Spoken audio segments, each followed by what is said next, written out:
What is going on, everybody? Welcome back to Cross Country Bank Angler. Yesterday, I went out with a friend and tried to do some fishing, and it did not go very well. We were out for like 3 or 4 hours. Went back to a lake that I hit a couple times this year already. It was I went there kind of like late winter, and then also in the summer more recently, and it was, you know, those times it was like a decent lake. You know, you could catch a few bass there. Normally it's been pretty good, but this time it was pretty shut down. The water was like lower and clearer, and I did not get a bite at that lake. Now there is a lake adjacent to this one that's a little bit bigger, and as we were kind of fishing there, this old man with a few setups came up, and he said he'd caught 11 bass earlier that morning on a jerkbait in that other lake. So we went over there, and yeah, I tried to kind of repeat his pattern. I tied on a little husky jerk, and I was able to catch one bass from that lake, which I'd never tried and never fished that lake before, on a little husky jerk jerkbait.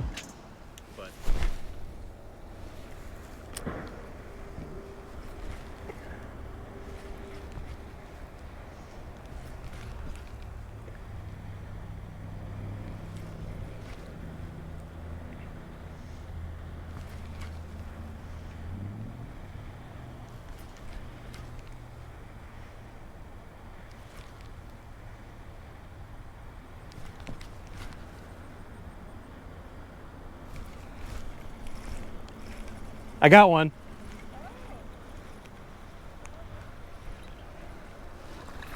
Yeah. On the jerk bait. Maybe that guy was right. All right, people. Whoa, whoa, don't do that. Don't do that. Too many hooks. Don't do that. So that old guy told us to go down to the dam with the jerk bait, and I thought he was bull jabbing me there for a while, but got us a bass. Oh my gosh. Isn't he pretty? He's beautiful. It's about the standard size for most of the ponds around here, maybe 11, 12 inches. All right, thank you, fish. Didn't get skunked today. What's skunk? When you don't catch anything. Oh. But yeah, I don't know how he caught 11. Maybe he just hit a good bite window. He also had like a nicer looking jerk bait than what I was using. You know, the husky jerk, it's an effect. I think it, you know, a lot of people like the husky jerk, but you know, there's definitely kind of fancier jerk baits out there on the market. You know, jerk baits can get kind of pricey, kind of expensive. Yeah, I haven't invested that much into suspended jerk baits, but yeah, maybe this was a sign that I needed to, because yeah, that guy, I mean, if we caught 11 fish, that would have been a great day. I'm going to be shooting another fishing reel review video.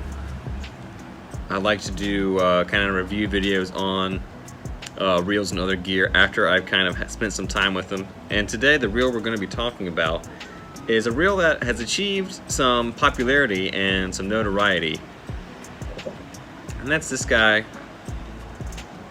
right here. This is the Kastking Zephyr. This is a bait finesse reel.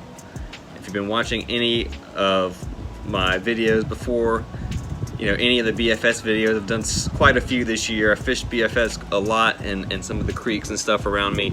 This is the reel that I've been using, and it's been out for a few years now, but it's a pretty, you know, in the BFS world, especially if you're in the United States, this is a fairly, you know, well-known reel. You know, a lot of people, when they wanted to try out BFS, this is, and they're based in the U.S., this is the reel that you buy because it's available domestically. You know, you don't have to go on to AliExpress or something to pick up a reel. So I've been fishing with it for a year now, and I figured it was time to get into this reel a little bit, talk about some of its specifications and features, and give some of my thoughts on this thing after fishing with it for around a year.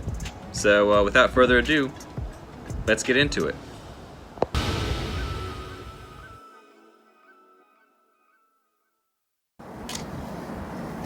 Alright people, so here is the subject of today's video, the Kastking Zephyr Bait Finesse Casting Reel. This is basically the first kind of budget-friendly BFS reel that was made available on the US domestic market. So Kastking was definitely ahead of the game by introducing this reel, I think. And Kastking has a reputation for budget-friendly rods and reels. A reputation I think they're trying to get away from, unfortunately. I think that's a mistake on their part. So about this reel here, let's first impressions. Looking at it, it is a distinctive looking reel. It's got kind of a glossy black finish with all these orange accents. There aren't many reels that kind of have that color combo, so when you see this reel out there, it's pretty easy to recognize. This is a very lightweight reel as well. I think it weighs 5.6 ounces. 5.6 ounces, guys. That is very light for a bait casting reel in general. And for BFS, there's definitely an emphasis on ultra lightweight reels. So in that aspect, this reel definitely fits the bill. It's very light in hand, very comfortable in that way. It's easy to fish with for a long time without really getting any sort of fatigue from it. So on that sense, I think Kastking did a good job. The frame, of this reel is carbon fiber, so that's how they kind of achieved that lightweight. And the other way they did it is the main gear, which is aluminum. Some people don't like aluminum main gear. An aluminum main gear, they say that's less durable, but if you're going for a very light reel, it totally makes sense to use aluminum. In here, the drag clicking there, I think that the max drag on this is 10 pounds, which is more than you really would ever need for a BFS reel. And this one, in terms of, you can see there's no drag clicker on this. I think, when I bought it, there was a non-drag clicker version, which was for $70. And then there is a version with a drag clicker for 75 bucks. And I think now they are just selling the version with the drag clicker. So if you're gonna buy one of these now, brand new from Kastking, it's gonna have that drag clicker feature. But this one does not. This also has, it's very quiet right now, but a clicking tension knob, which is a nice feature. I really like that for making precision adjustments with your spool tension. It used to be louder when I first got the reel, much more positive. I put some oil in here. I was oiling up the reel, and I guess you're not supposed to do that on this reel. That's a place where you're supposed to put oil, but for some reason the click was very much quieter after that. So I guess a word of caution when you're working on your reel here about putting oil in here, you could mess up the clicker somehow. So you can still sort of hear it. It's just very quiet, very muted. And I actually like this tension knob a lot. It's got a good grip on it. And look at all these different, these dots and the hash marks, all these details. And you got a little reference point here as well to kind of give you an idea of how much adjustment you're making. So that, along with the clicker, it really gives you a lot of visual cues that can help you do very subtle, very precise adjustments. So I think that's a really nice feature. I think more reels should do that, have these kind of visual cues, not just audio cues, visual cues. So that's a nice feature as well. Getting more into that too is this brake dial. Look at the brake dial on this thing, guys. This is the most detailed brake dial I've ever seen on any reel.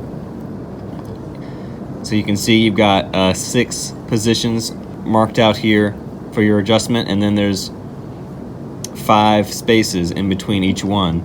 So you've got plenty of adjustment on this reel. So that's the max setting right there. Very good positive clicks. That's 30 positions, guys. 30 brake adjustment clicks. That is more than most reels have.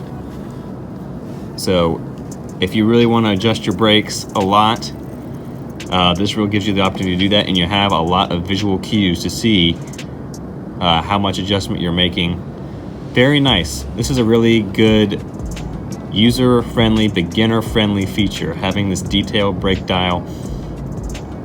But what I will say, for me, and now, you know, I'm not like an expert bait caster, but once the brakes get much, you know, lower than, you know, somewhere between the 3 and the 4 mark on here, I have a hard time controlling this bull. I can't. I get backlashes very easily if I go any looser than around 4 or somewhere between 3 and 4.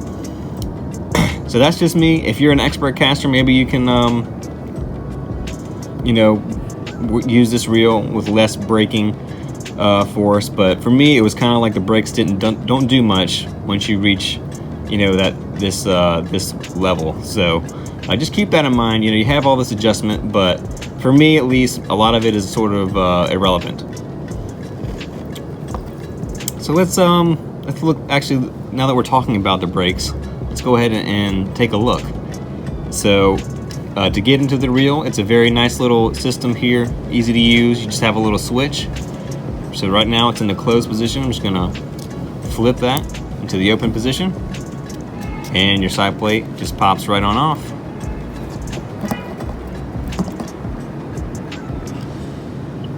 And there's your brakes. You have 8 magnetic beads for your brakes. This is a static magnetic braking system, so nothing super fancy about it. But the brakes do work. You know, they do what they need to do. They are able to let you control your spool fairly well. I can't really complain about the brakes much on this reel at all. Actually, they definitely work well. So no complaints on the brakes. It's nothing fancy, but it does what it needs to do. So that's what's most important to me. So I've got line on the spool right now, but you do get a ported spool on this reel, which makes it a little easier to tie line on, in my opinion, if you have spool ports. It weighs just under 9 grams with the bearing inside. The spool, I think it's like 8.8 grams, something like that. So there are much lighter spools out there now, but this is well within you know, a range, a weight range that is going to perform well for BFS overall. So, you know, spool weight is important in bait finesse reels, but it's not absolutely everything. You know, you don't have to have the absolute lightest spools.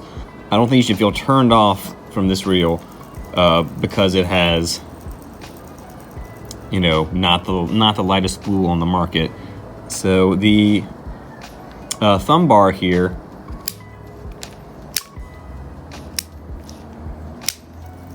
feels fairly good. It does have a tiny bit of give, but not much. It's not a mushy thumb bar. It's got a nice sort of snappiness to it. It's not anything fancy. You know, it's just a plastic piece. Doesn't have a lot of padding, a little bit of texturing, but nothing very, not a whole lot to say about that, but it works. It's effective. It does take a little bit more effort, I think, to kind of start your crank than some other reel thumb bars, but honestly, feels solid. Another thing I want to touch on here is the line guide.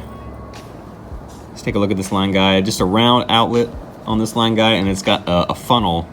You can see if you look in the reel there, funnel shape to the line guide on this reel. That's a feature that has kind of been pushed by a lot of different companies in recent years. Supposedly it helps kind of give you a smoother cast, a longer distance cast. Personally, I don't know how much of a difference it makes. I have some reels with this feature and some reels that don't. So to me, I can't say that it makes much of a difference, but if you like a funnel guide, this one definitely has it. So just another little feature to take note of here. So other things to note, this handle on the reel, it's an aluminum handle, and I will say overall this is not a particularly BFS, you know, bait finesse specialized handle on the reel.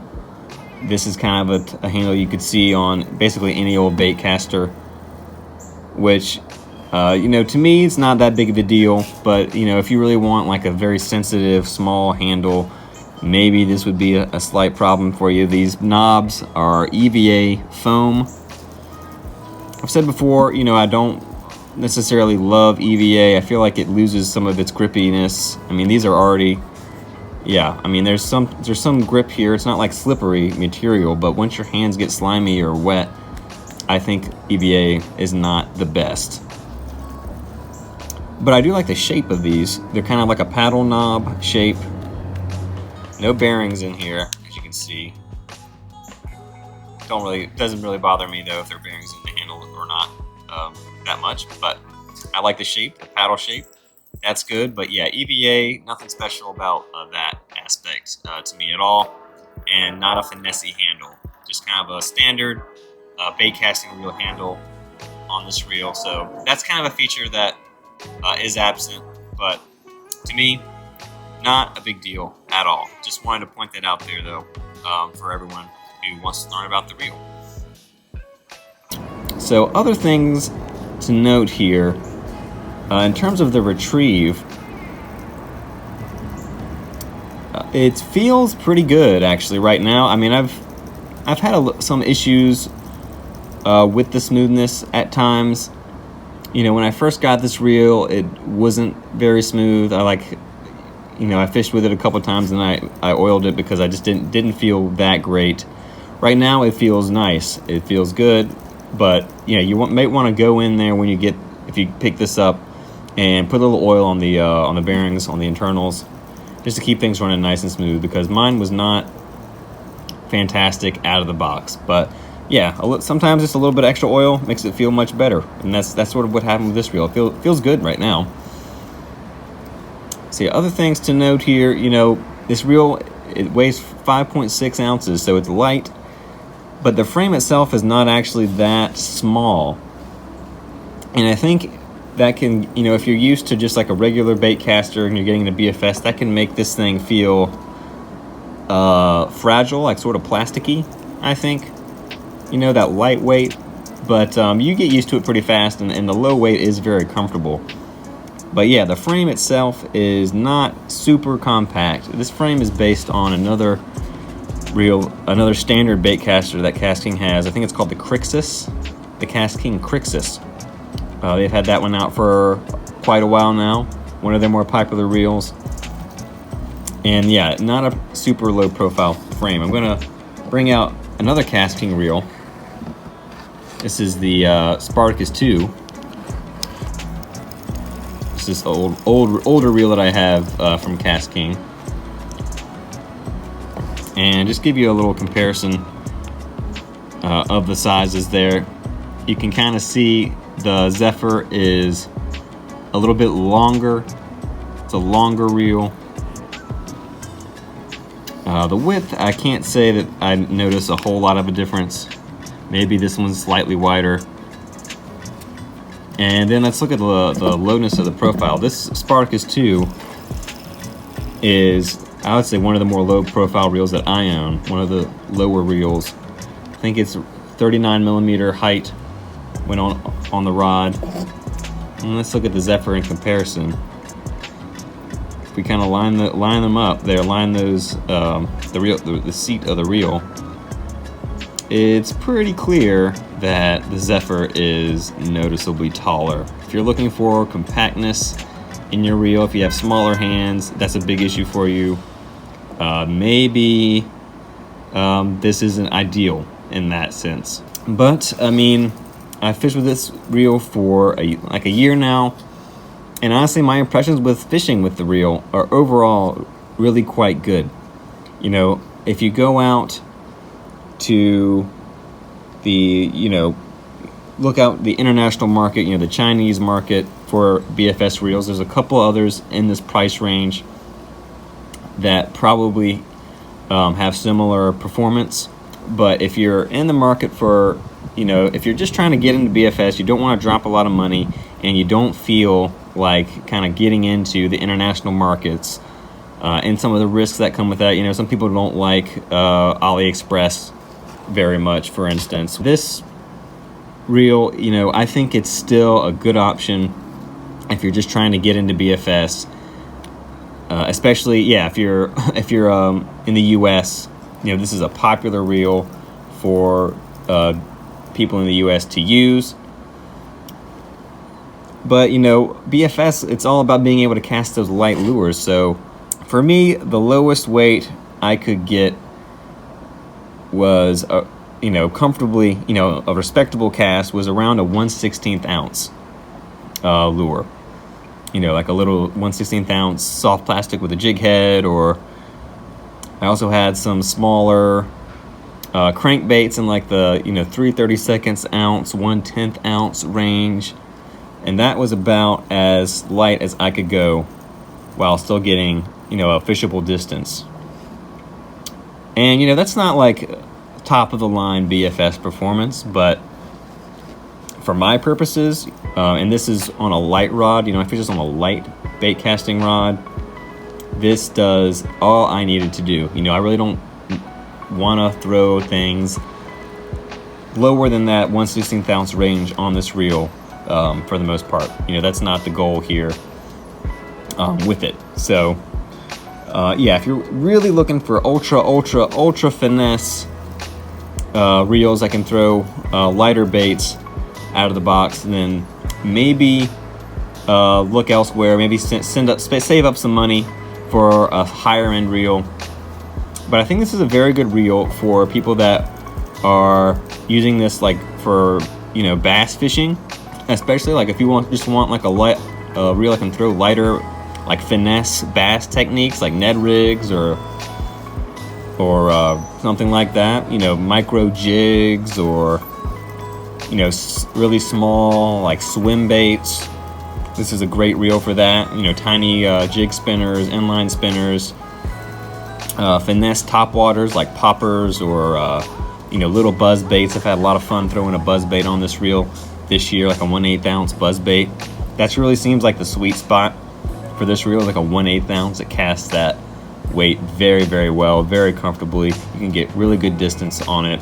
So I was talking about the smoothness earlier. This is the bearing count on the reel, 6 + 1. That is not a ton of bearings overall, you know, in general. It has a 7:2 to 1 gear ratio on the reel as well, which is, I think that equates to 29 inches per turn, which is all I need. You know, there's a trend in BFS reels for fast gear ratios, you know, 7-speed, 8-speed. Yeah, it keeps up with a lot of those newer reels. And for me personally, I don't necessarily need like a super high speed reel. And yeah, that bearing count, like I said, the quality of your bearings is what's more important than the number. But yeah, a lot of BFS reels are probably going to have a higher bearing count than this one. So if that's really something that you think is important, just take note of that. So the final thing that I want to touch on here, and this is something that it might turn some people off, is the tolerances between the spool and the frame of the reel. This is an important consideration with BFS because you're going to be using fairly light diameter lines. And what I have found, you know, there's a little spacer on this side which protects the line from getting caught on this side. But if you're using a light enough line and you get a significant backlash, I have had the line get caught on this side between the spool and the frame, which is, it's an annoying issue to have. I will say, you know, it's not a great experience to have a backlash and then also have to kind of take the spool out and get your line out of there. That is annoying. But that's something that it just depends on the line that you're using. So when I had this happen to me on this side, I was using a 6.6 pound test line, and that was just thin enough to get caught. But what I've been using the most on this reel is a 7 pound test monofilament line, which is a little bit heavy, I think, by some people's standards for BFS. But that line has enough diameter that it does not get caught in the spool. So once again, like I mentioned before, this is probably not like an ultra finesse BFS reel, you know, for like really ultralight lures and a really ultralight rod. There are definitely better options out there for like finesse bass fishing, or like finesse you know, throwing those slightly heavier, bigger baits. This reel does well. And yeah, just be aware of your line too, your line diameter. Maybe go with slightly heavier line than maybe you would initially think to try. Alright people, so those were my thoughts on the Kastking Zephyr BFS casting reel. So you know this thing, if you watch the video, you know it has some strengths, it has some weaknesses. It's probably not the highest performing finesse reel, bait finesse reel on the market by any standard. But I think if, it's been around for a few years, but I think if you are just getting into BFS fishing, especially if you're, wanting to buy something off the US market, you're a US citizen, want something that you can just order domestically, and you just want to dip your toes into the BFS and are thinking more of like creek bass fishing or something like that, then this reel really will do everything that you need it to do. I definitely recommend this reel, and I will continue to use it for the time being for BFS fishing. So a bit of a longer video, but I did have a lot of thoughts on this reel after using it for the year. But yeah, overall, I enjoy the reel. I think, as long as you have realistic expectations related to, the price of it and what it's capable of and the specifications on it, then you're going to appreciate this reel's capabilities a lot. So with that being said, if you like this kind of content, you want to learn more about BFS fishing and fishing equipment and reels related to it, then you should definitely subscribe to the channel. I'm going to definitely continue to do more BFS fishing in the new year as it's coming up. We're not far away from the end of the year now. And this reel is going to still be part of my arsenal, and I'm going to be trying some other setups, some other gear as well. So yeah, I hope you enjoyed this video. I hope you learned something about the Kastking Zephyr. It's a solid little reel for the price. Thanks for watching, and I hope to see you next time.